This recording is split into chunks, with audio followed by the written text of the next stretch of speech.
Morning student, class 11th BST में हमारा chapter चल रहा था वित्तीय स्रोतों के बारे में पढ़ रहे थे हम।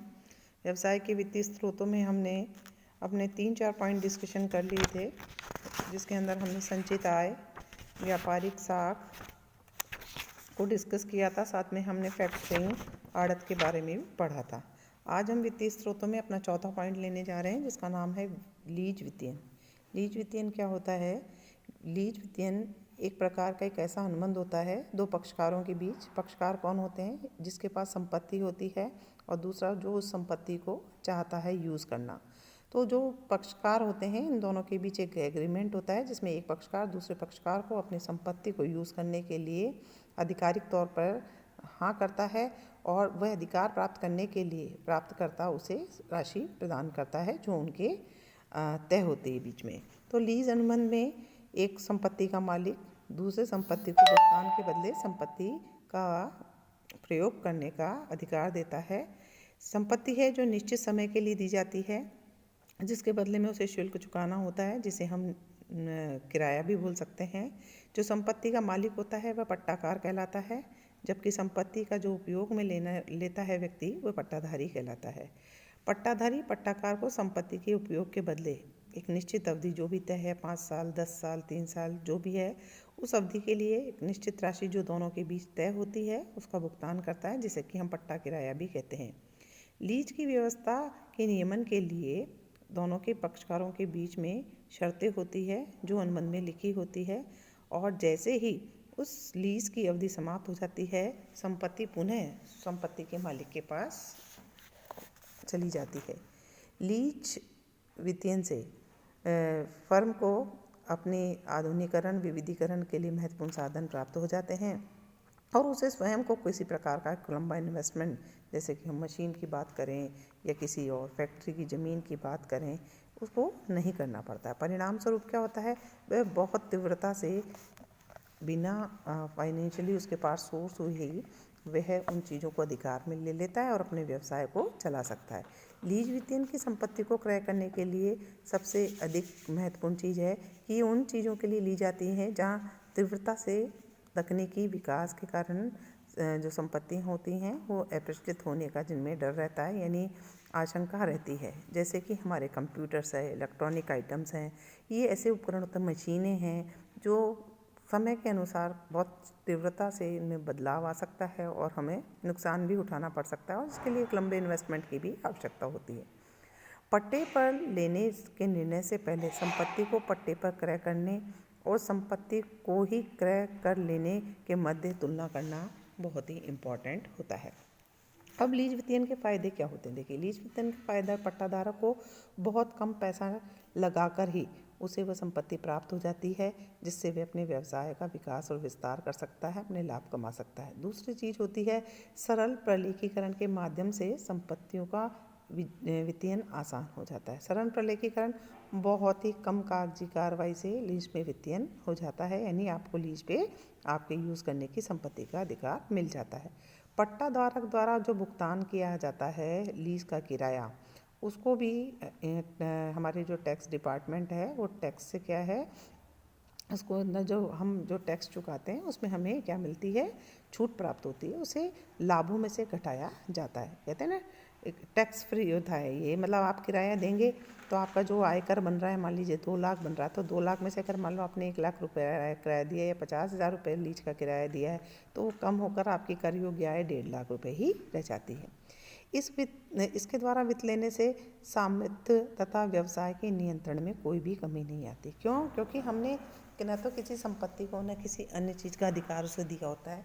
उसने पट्टाकर्ता जो होता है, पट्टाकार होता है, वह हमें संपत्ति देता है, हम उसे उसके बदले में आवधिक रूप से किराया देते हैं। तो ऐसी सिचुएशन में हमारे व्यापार में इंटरफेयर करने का या किसी प्रकार का मत देने का, किसी भी प्रकार का नियंत्रण करने का अधिकार हम उसको नहीं देते।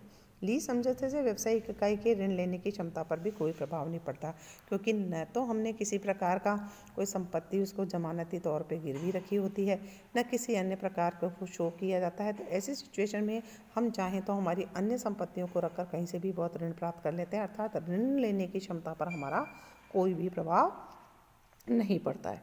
फिर आता है एक मोस्ट इम्पॉर्टेंट चीज़ होती है कि जैसे कि हमने बात की थी कि लीज वित्तीय सामान्यतः कंप्यूटर इलेक्ट्रॉनिक आइटम्स के लिए लेते हैं जिनकी अप्रचलन होने की संभावनाएं ज़्यादा रहती है। तो वो रिस्क भी यहाँ पर क्या होती है, पट्टाकर्ता जो होता है, पट्टाकार होता है, वही ग्रहण करता है। हमें ऐसी चीज़ों की रिस्क कवर लेने की ज़रूरत नहीं होती।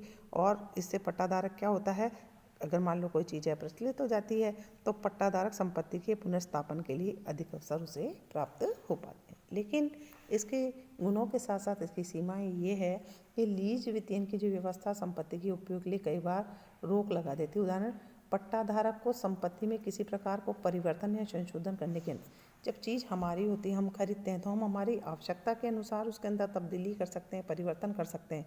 लेकिन जब पट्टाकार हमें जो चीज़ किराए पे देता है यानी लीज पर देता है तो पट्टाधारी उसमें किसी भी प्रकार की अनुबंध की शर्तों के अनुसार उसे यूज़ लेना होता है। उसमें किसी भी प्रकार का परिवर्तन करने के लिए अनुमति उसे नहीं होती है। ऐसी सिचुएशन में कई बार हमारे व्यवसाय को संचालन करने में क्या आती है, बाधा आती है। पट्टे के नवीनीकरण, दूसरा है पट्टे का जब नवीनीकरण कराना है और मान लीजिए पट्टाकार जो हैं उसने आपका नवीनीकरण नहीं किया या उसमें टाइम लगा दिया, तो ऐसी सिचुएशन के अंदर जो हमारा व्यवसाय होता है वो सफ़र करता है, उसके संचालन में बाधा उत्पन्न होती है। तीसरा नुकसान है कि उपकरण यदि अनुपयोगी है या पट्टाधारी लीज अनुबंध की निर्धारित अवधि से पूर्व अगर ये चाहे कि नहीं मुझे इसकी आवश्यकता नहीं है, मैं इस अनुबंध को समाप्त करना चाहता हूँ, तो उसके लिए बहुत मुश्किल होती है। ऐसा अनुबंध लीज वित्तीयन का जो किया हुआ होता है उसको समय की अवधि से पहले अगर हम समाप्त करना चाहते हैं तो हमें बड़ी राशि का भुगतान करके ही इस अनुबंध को समाप्त किया था, जो हमारे लिए घाटे का सौदा हो सकती है। चौथी चीज़ होती है कि पट्टाधारक संपत्ति का कभी भी स्वामी नहीं बन सकता। जब हम स्वामी होते हैं तो हमारी कोई सी भी वस्तु अनयूज हो जाएगी तब भी उसका एक अवशेष मूल्य होता है जो हमें प्राप्त होता है क्योंकि हम मालिक हैं। लेकिन हम तो यहाँ पर संपत्ति के मालिक बन ही नहीं सकते किसी भी कॉज पे, तो उससे उसका अवशेष मूल्य कभी भी प्राप्त नहीं होता है। यानी जो दे दिया वो उसका, बाकी हमारा कुछ भी नहीं। तो ऐसी सिचुएशन के अंदर अवशेष मूल्य का जो लाभ एक मालिक को मिलता है वो मालिकाना हक हमें कभी भी नहीं मिलता, मालिकाना फ़ायदा हमें कभी भी नहीं मिलता है। तो ये था हमारा लीज वित्तीयन। अब हम पढ़ते हैं एक और सार्वजनिक जमाओं के बारे में। इसके अंदर क्या होता है, ये वित्त का कैसा स्रोत है। सार्वजनिक जमाएं यानी जनसाधारण से, जनता से धन को प्राप्त करना। सार्वजनिक जमाएं, सर्व जनता से जमाओं को प्राप्त करना। यहाँ पर संगठन सीधे जनता से धन को प्राप्त करता है, इसे कहते हैं सार्वजनिक जमाएं। सार्वजनिक जमाओं में सामान्यतः बैंक जमा से ज़्यादा ब्याज दर पर ही प्राप्त की जाती है। देखिए, बैंक की तो सरकार एक ब्याज दर है वो डिसाइड करती है, उसके हिसाब से हम उसको ब्याज देते हैं। लेकिन जनता से जब पैसा प्राप्त करते हैं तो बैंक जो ब्याज लेती है उसकी अपेक्षाकृत हमें ऊंची दर पर ब्याज देना होता है, तब हमें ये सार्वजनिक जमाएं प्राप्त होती है। जो भी व्यक्ति किसी भी संगठन में किसी भी प्रकार की राशि को इन्वेस्ट करना चाहता है यानी सार्वजनिक जमाओं के रूप में देना चाहता है, उसको एक फॉर्म भरना पड़ता है। संगठन इसके बदले में ऋण के प्रमाण स्वरूप एक जमा प्राप्ति की रसीद दे देती है जो उसका पुख्ता प्रमाण होती है। सार्वजनिक जमा व्यवसाय की जो होती है शॉर्ट टर्म जो आवश्यकताएं हैं हमारे, कहते हैं ना मिडिल अवधि की जो आवश्यकताएं हैं उसको पूरा करने के लिए यूज़फुल है। सामान्यतः 1 वर्ष 3 वर्ष तक की जो अवधि की हमारी आवश्यकताएं होती है उसको पूरा करने के लिए हम सार्वजनिक जमाओं का प्रयोग करते हैं। सार्वजनिक जमाकर्ता और संगठन दोनों लोगों के लिए उपयोगी है। क्यों? क्योंकि हम बहुत आसानी से, संगठन बहुत आसानी से जमाओं को प्राप्त कर सकता है, आसानी से पैसा ले सकता है, ज़्यादा उसको खर्चा नहीं करना पड़ता है। और दूसरी तरफ जो जमा कराने वाले व्यक्ति होते हैं वो जमाकर्ता को कैसे फ़ायदा होता है, क्योंकि अगर वो बैंक में पैसा जमा कराता है तो उसे इतना ब्याज नहीं मिलता जितना कि एक संगठन को वो देता है, तो ये प्राप्त होता है। तो इस प्रकार से कंपनी अपनी जमा की लागत पर क्या करती है, बैंकों से कम लागत पर ऋण आसानी से प्राप्त कर लेती है। इस प्रकार सार्वजनिक जमाओं से वो पैसा प्राप्त कर सकते हैं। तो आज के लिए इतना ही बच्चों। Thank you very much.